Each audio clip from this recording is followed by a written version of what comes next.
शिवलिंग के निर्माण का जो आनंद था वो चंद्रदेव ने पा लिया और काया के रोग से मुक्त हो गए। काया के रोग से मुक्त। एक बात और आपसे कहेंगे, उतारिएगा।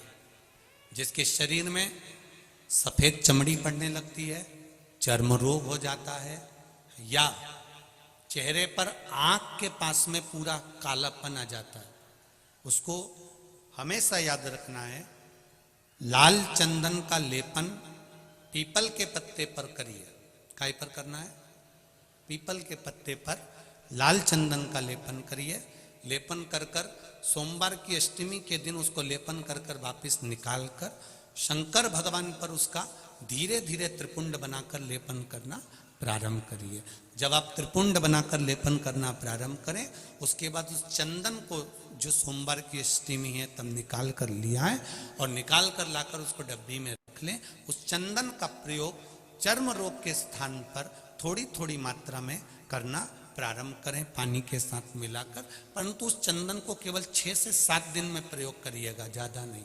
धीरे धीरे चमड़ी, परंतु उसको सोमवार की अष्टमी के दिन सिद्ध कर कर बनाना है। उसको सोमवार की अष्टमी के दिन चढ़ाना है श्री शिवाय नमस्तुभ्यम या ओम नमः शिवाय या पंचाक्षर मंत्र या महामृत्युंजय मंत्र, जो आपको आता हो, शिव जी का जो नाम आपको याद हो उसको बोलकर चढ़ा दो।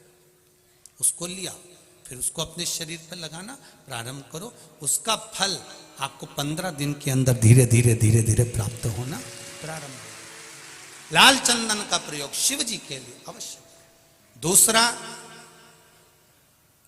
जब विषम परिस्थिति आ जाए, ऐसा लग रहा है कि आपने पशुपति व्रत कर लिया, सोमवार की अष्टमी का प्रयोग कर लिया, मैंने शंकर जी की आराधना कर ली, तो भी विषम परिस्थिति चल रही है, अभी तक कोई सुधार आने को तैयार नहीं है, तब शंकर जी के मंदिर में जब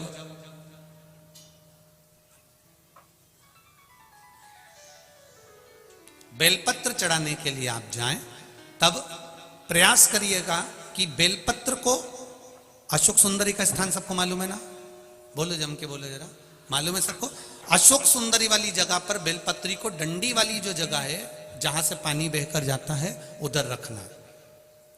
उसी बेलपत्री को वापस उठाना है।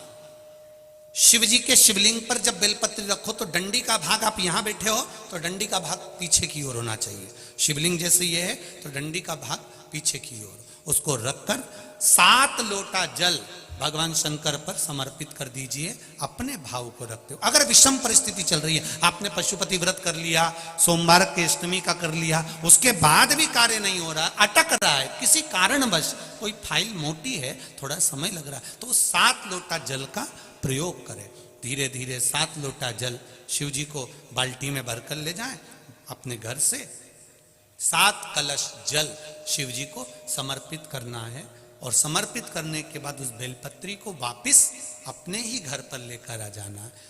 11 दिन 21 दिन उसको रखो, फिर उसका विसर्जन वापिस किसी नदी, सरोवर, तालाब या वृक्ष के नीचे कर दीजिए। बाबा हाथ पकड़कर बाहर निकाल ही देगा। परिस्थिति अगर बहुत विचित्र, विषमता, बहुत विषम परिस्थिति में उस जगह पर इसका प्रयोग कर सकते। शंकर भगवान को रिझाना, बेलपत्र का प्रयोग भगवान शिव को रिझाने का जो आनंद है, शिव को जो मनाने का आनंद है, वो एक स्वरूप ही अलग है, उसका एक स्वरूप आनंद।